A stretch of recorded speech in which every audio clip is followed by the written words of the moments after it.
Hindi po ako professional, simple may bahay lang po ako. Piniplex ko lang po sa inyo yung simple pamamaraan ko ng aking pagluluto dito sa aming bahay. Okay, tara, samahan nyo ako, magluto na tayo. Hello mga B! Blessed day and welcome to my YouTube channel!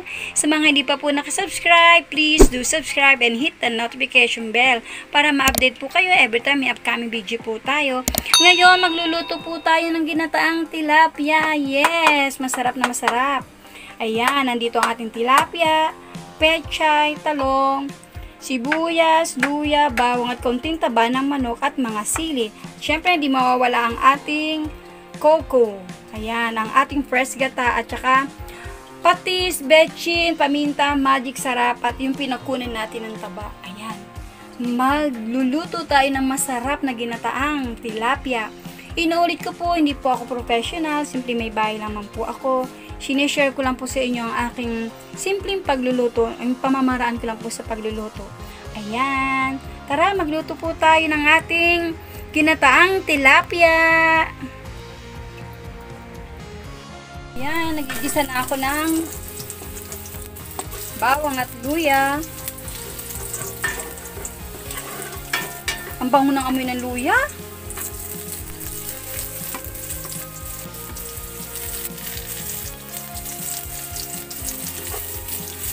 Sarap ng amoy ng luya, mga bin. Ay, sarap. Bayan lang muna natin magisa-gisa ang bawang, sibuyas, luya. Pag malambot na ang ating mga bawang, sibuyas, luya, tsaka natin lalagay ang ating coco. Ay, coco martin. Hindi. Tsaka natin ilalagay ang ating fresh gata.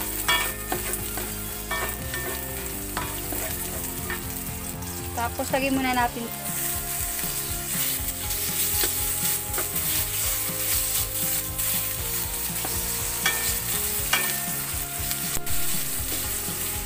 Ang sarap ng amoy.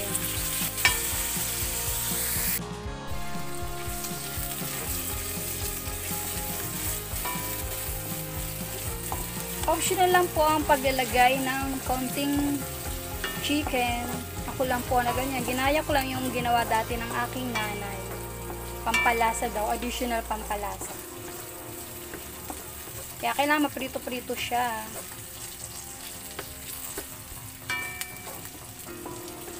Tsaka yung magmamantika yan.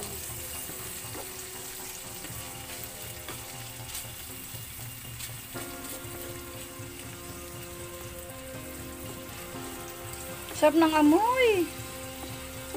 Iba talaga yung luya, no? Iba ka luya.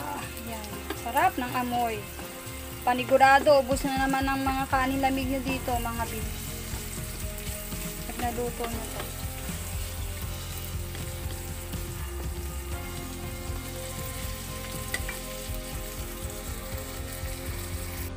Yan, pag ganyan na mga bin.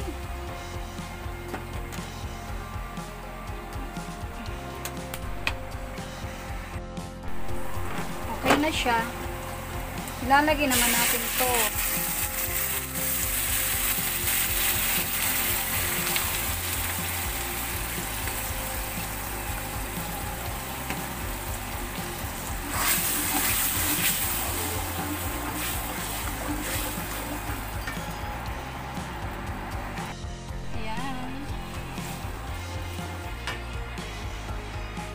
Mga B, kumukulo na siya. Nilagyan ko na siya ng paminta. Ito, nakita nyo, may itim na yan. Paminta po yan. Kumukulo na, nilagyan ko siya ng paminta at magic sarap. Grabe ang sarap ng amoy, mga B. Diyan, ano ko yung apoy niya. Yan. Ang sarap niya. Tapos, lagay natin yung gulay. Yung iba, inuuna ang tilapia. Gulay at saka sili na yan. Sama na natin. Green na sili, red na sili, ang dami, no? Kasi masarap mahanghang. Ayan, binali ko pa, mga B. Yan.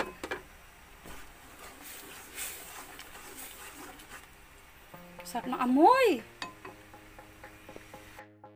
Lagay natin yung tilapia.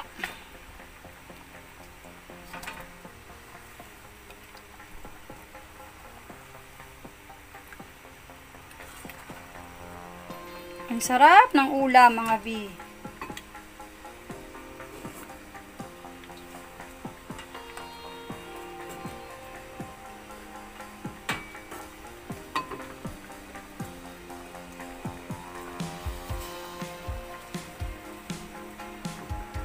Sagay pa natin itong sili sa ibabaw. Kung mahilig kayo sa sili, damihan nyo ng sili. Ayan.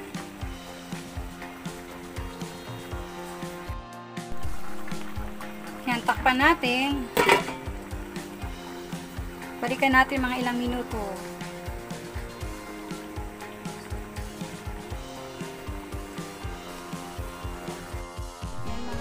Pwede na natin siguro ilagay ang ating pechay.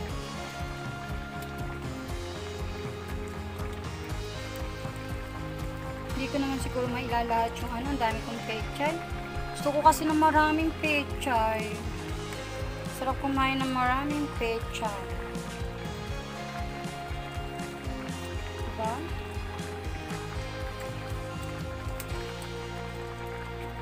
Mamaya, pag tinakpan natin, matutuyo din yan. Lalambot din siya dyan.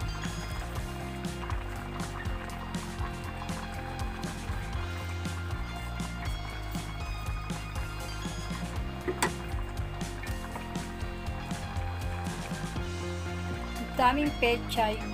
Galit ka sa pechay mo. Tatagdagan na natin ng sili uli. Tapos takpan natin uli. Para magluto siya. Balikan natin mamaya. Wow! Ang sarap! Lagyan natin ng konting betsi. Ayan. Pali tayo ng sandok.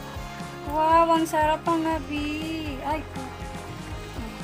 Ay! Ang sarap ang gabi! Grabe! Sarap ng ating ulam. Talo-talo na naman ang inyong mga kaaning lamig mga B. Ayan. Ang sarap mga B. Diba? Pwede mo naman damihan ng gulay. Depende sa inyo. Diba? Ang sarap.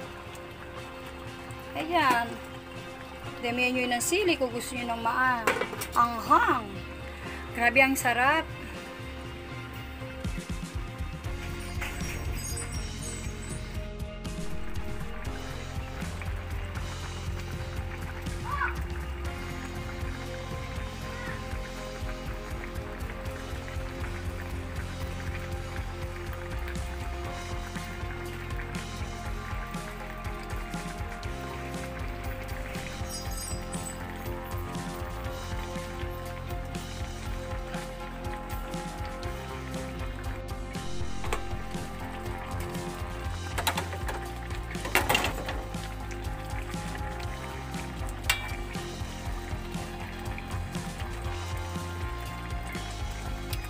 Sarap. Okay na mga B. Sarap. Ready to serve na mga B. Luto na siya ang ginataang tilapia natin. Bye for now mga B. God bless and keep safe.